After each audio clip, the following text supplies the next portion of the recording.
I'm making something today. Okay, so long story short, I'm getting tired of all these controllers just laying around my house. Who needs like 30 controllers for different consoles? I've got controllers, good controllers, big controllers, bad controllers, and fucking remotes. This is too much for one person to take in, which is why I'm designing a universal controller, a great controller that can work with just about everything. Oh wait, this is just the GameCube controller. Why won't it work? Okay, let me drop you into a scene real quick. It's 1982 and you're a 41-year-old Gunpei Yokoi working on a handheld version of Nintendo's small indie hit, Donkey Kong. But, believe it or not, Yokoi realizes that the player needs a way to control Donkey Kong on a small device. So, what's the solution here? What's a simple yet intuitive control scheme that could let users easily figure out how to move their character? It's still not plugging in and I don't get the issue at this point? Yeah, okay, let me stop bullshitting. This is the D-pad. Directional pad, control pad, it has a few names. None of them begin with Dave though, and it's one of those relatively niche stories in gaming that I just like talking about. I don't think a lot of people know why this specific version of the D-pad, seen on just about every Nintendo controller, every good Nintendo controller, is seemingly exclusive to Nintendo. And I know that sentence might confuse some because, duh, Dylan, of course the DualShock and Xbox controllers have D-pads, but look again. They don't. So let's bring it all the way back to the beginning, 1982, when Nintendo is trying to put Donkey Kong on every device possible. They want to put the arcade hit in your pocket, but are struggling to find a way to let Mario move. I mean, if you ask me, I think they should have left Mario's control scheme ambiguous for a laugh. I mean, could you imagine people's reactions?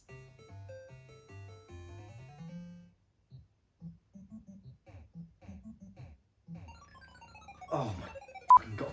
Fucking move! Nintendo decided against this idea and moved on to the D-pad, or control pad, whatever floats your boat. To break it down for those who are unaware of how it works, press right to go right, press left to go left.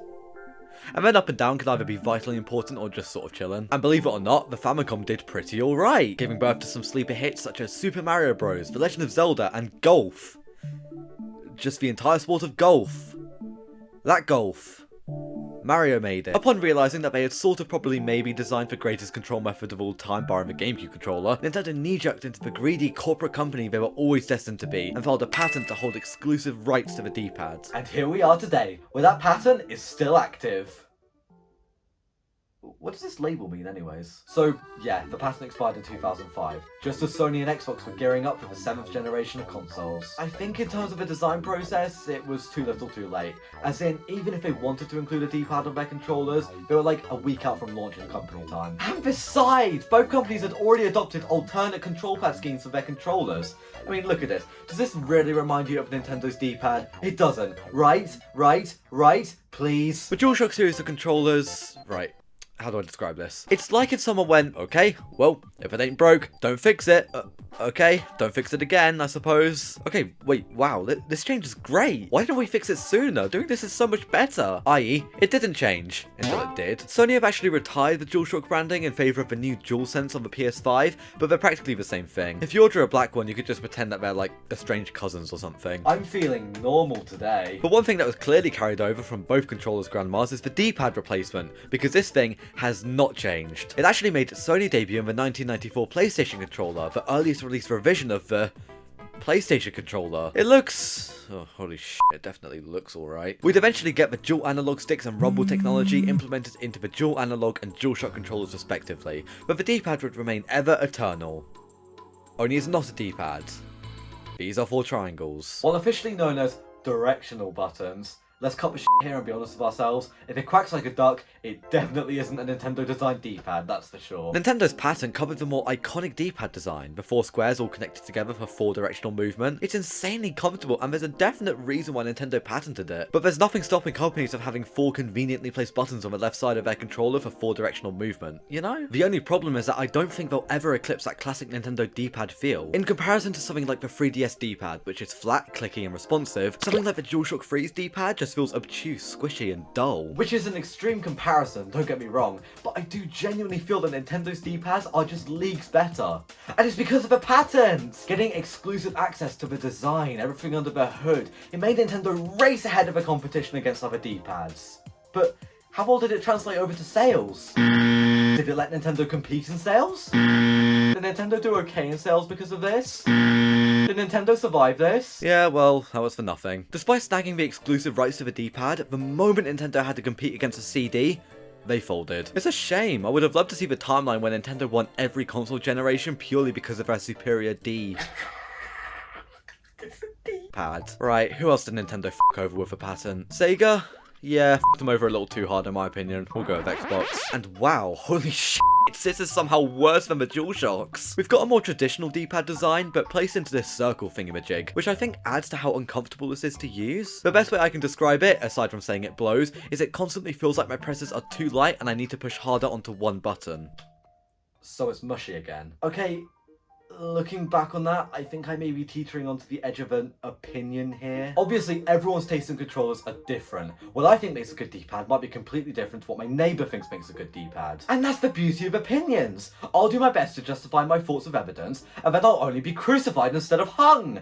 Hooray! I definitely think it's all in the original design. While more modern Nintendo D-pads like the 3DS have become more tactile and clicky, using something less hard like the SNES controller doesn't feel nearly as bad as the Xbox controller because of the sheer size and design. It's so easy to know what you're pressing because you don't have to press down on a weird circle D-pad hybrid. You're not pressing one conjoined button, you're pressing just a standard D-pad with 4 separate buttons. And I think Xbox realised this recently too, because I don't care if I'm nearly 20 years late, my lawyers will be having a word with you, Phil Spencer. This is a DJ turntable you can play Call of Duty with. In 2018, Xbox dropped the adaptive controller, which aside from being probably the most groundbreaking move for accessibility in gaming history, featured an obviously bigger story. The D-pad was here. No bells and whistles, not even like the much improved but not quite right D-pad they have with the 4th generation Xbox controller. This just looks like a regular old D-pad. And I don't have the controller to test it with. So the whole point of the adaptive controller is obviously the accessibility. I can laugh and joke all I want, but it's so cool that Xbox took time and budget to develop a controller that lets a whole lot more people enjoy video games. But that's not what I'm fixated on right now, I'm talking about D-pads, goddammit! After the patent expired in 2005, companies are now free to use the original Nintendo style design on their controllers, which is a good thing. But now it's available to all, you think you'd see more of it, considering most consider it to be the perfect design for a control pad. But there's less! It's always a good day when I can shit on the Joy-Con. The Joy-Cons are usable as side controllers for the Switch, as a pair, or most crucially, as their own tiny controllers on their sides. The whole input system relies on having 4 separate buttons to press, simply regarded as up, down, left, right through button prompts. So including a connected D-pad just wouldn't work in this setup, and that's okay. But it sort of stinks for everything else. I'm not going to get all dramatic and claim this as the death of the D-pad, because, to be quite honest, Nintendo are still very clearly committed to having a D-pad on their controllers. I mean, look at this. But it's just kind of odd that, technically, no main controller has a D-pad on it. The Joy-Cons are Joy-Cons, the DualSense has those little triangle house things, and Xbox are still clinging to that circle D-pad hybrid. God damn, they are committed. And yet, even after all that incoherent rambling about firm, squishy, mushy, good, bad D-pads, I'm still taking the 3DS's over all of them.